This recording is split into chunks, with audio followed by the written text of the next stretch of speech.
Assalamualaikum warahmatullahi wabarakatuh. Sahabat yang dirahmati Allah, dalam waktu yang berbahagia ini di hari Jumat, sebentar lagi kita akan sholat Jumat. Izinkan saya saling menasihati dalam kebaikan. Sahabat semua yang dirahmati Allah, Rasulullah Shallallahu Alaihi Wasallam itu diutus dengan tujuan utama adalah memperbaiki dan menyempurnakan dari apa yang sudah pernah ada sebelumnya. Beliau mengemban misi memperbaiki adab, akhlak, perilaku dari umat sebelumnya. Beliau juga memiliki tugas bagaimana membangun satu perdamaian dunia di masa yang akan datang. Hal ini bisa kita lacak dari berbagai macam hadis Rasulullah yang menekankan tentang betapa pentingnya perdamaian, sikap damai yang harus kita lakukan dengan siapapun. Tidak hanya merujuk kepada sesama muslim atau orang-orang yang beriman, tapi seluruh alam.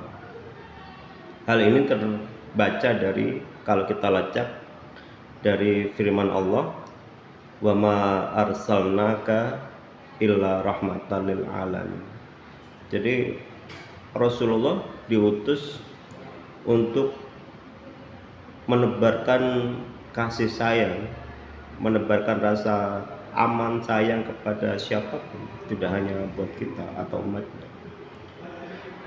Pemirsa, kalau kita lacak lagi hadis-hadis Rasulullah yang berbicara tentang bagaimana peran beliau dalam menjadi pionir pemrakarsa terjadinya perdamaian, maka kita bisa banyak lacak dari hadis yang sudah sering sangat kita baca.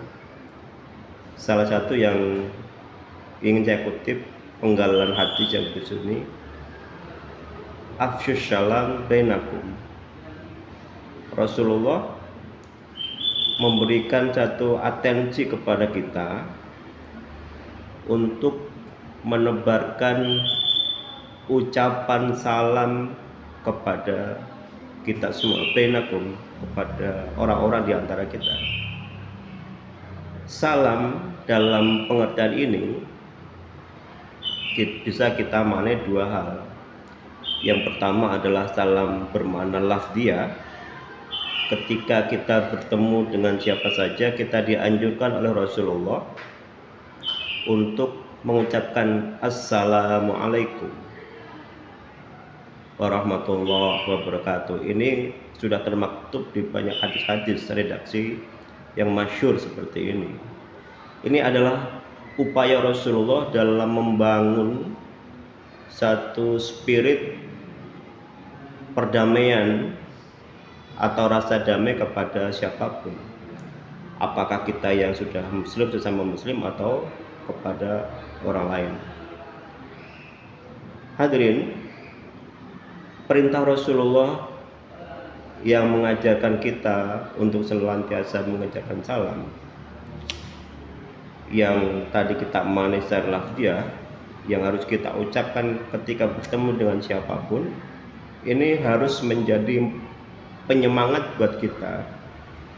Bagaimana kita menebarkan salam tidak hanya dalam konteks lafziyah, tapi juga bagaimana perilaku kita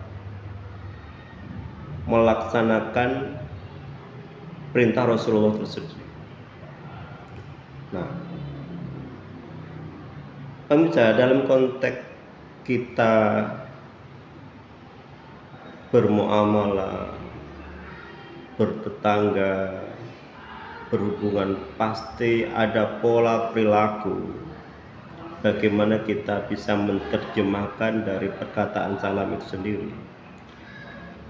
Ketika kita sudah mengucapkan salam kepada orang-orang di sekitar kita, yang bermakna salam tersebut adalah mendoakan, mengajak kita untuk melakukan perdamaian, maka sangat tidak pantas kalau kita bertolak belakang dengan ucapan yang kita berikan kepada orang lain ketika kita mendoakan supaya mereka aman, sejahtera, sehat walafiat, tapi dalam perilaku kita bertentangan.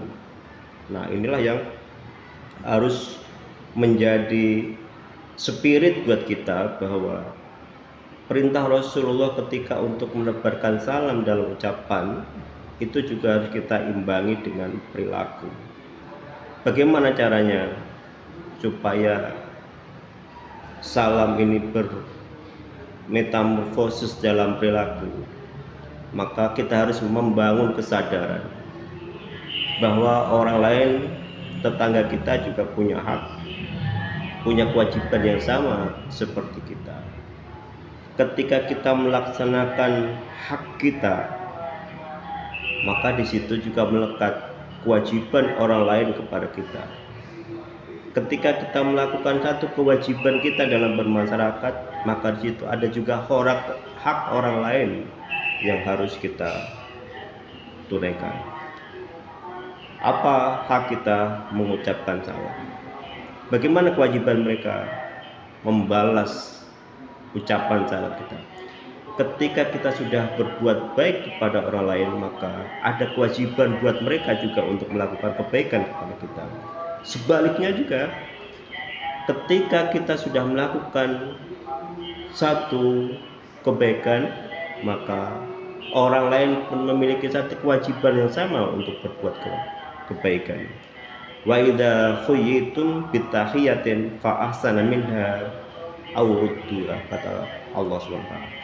Ketika orang melakukan satu kebaikan, maka kita harus memberikan apresiasi yang sama atau lebih baik supaya terjalin.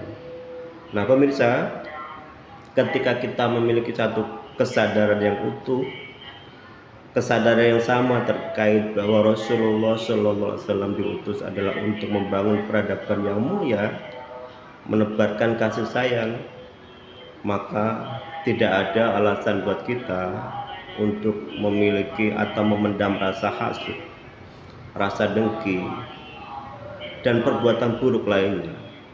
Karena setiap kebaikan kita yang kita lakukan akan kembali kepada kita dalam bentuk kebaikan, dan keburukan yang kita lakukan kepada orang lain pun akan kembali kepada kita dalam bentuk keburukan pula.